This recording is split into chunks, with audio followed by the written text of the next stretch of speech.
Okay, so do you want to talk about collective trauma? How's that sound? It sounds like a good idea, given that we're all experiencing it in so many forms. I know I actually started crying before we even started talking, so I got us off to a really good start there. Yeah, Just a day in the I life.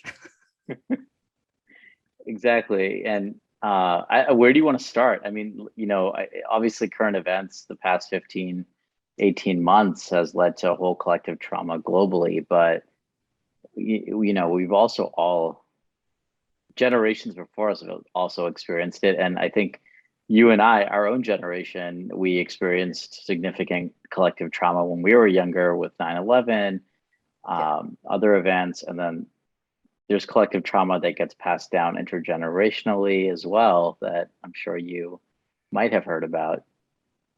You know what? I think I heard about it and then try to forget about it immediately, but we should get into that.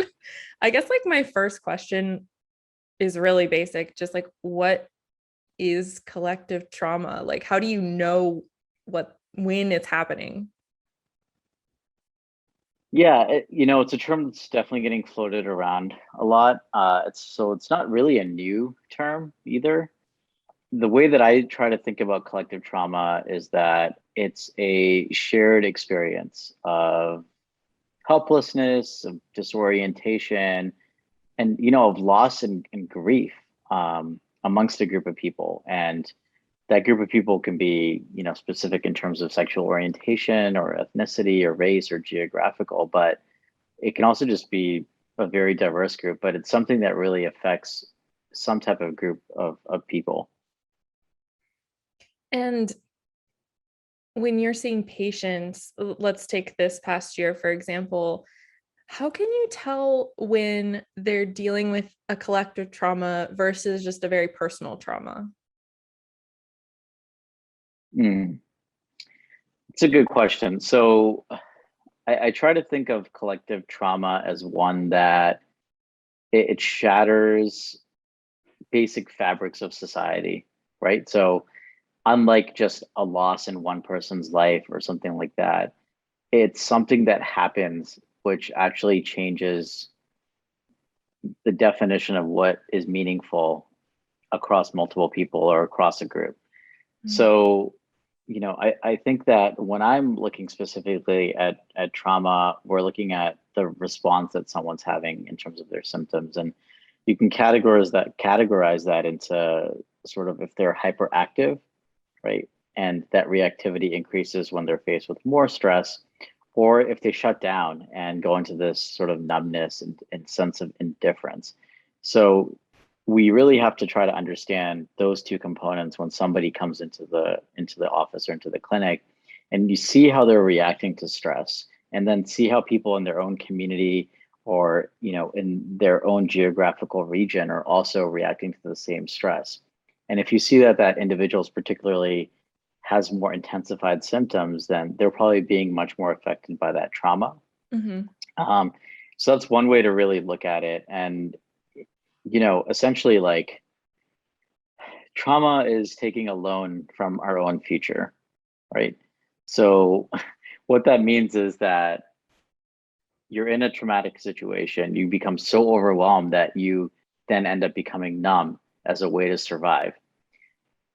And that trauma response is, in a way, like a very intelligent function that we have ingrained into our nervous systems, right? But it comes at a price, and it comes at the price that we have to pay it back at some point with interest. So, a lot of the research around trauma over the past couple of decades has started to look at the types of attachment stress or styles that we've had as children, right? And how Mhm. those have become integrated into us through forms of neglect or abuse that we might not have recognized because cognitively, because we were children or babies. Like, what do babies do? They like eat, poop, and sleep, that's what we think. Yeah. But they're also very emotionally attuned Ah, humans. And all of that adversity and all of those experiences then start to live deep within your bodies, and those are the things that are activating your nervous system subconsciously when you then go back into these traumatic experiences. So coming to your question of how do you know if it's the individual dealing with the trauma versus a collective dealing with the trauma is looking at the reactivity of what their symptoms are like when they're faced with stress in their life. Mm. And but it's still important regardless, even if it's collective trauma, to work with people on an individual basis, because the frameworks and the fabric of their life and their minds and their bodies is so dependent on when they were in the womb to their childhood and their infancy and their young adulthood and their entire life. And that's unique to that one individual. Wow, that feels like it covers so much ground, and also for me makes me a little anxious because it feels so out of control. Like I was a baby, I couldn't do anything about it.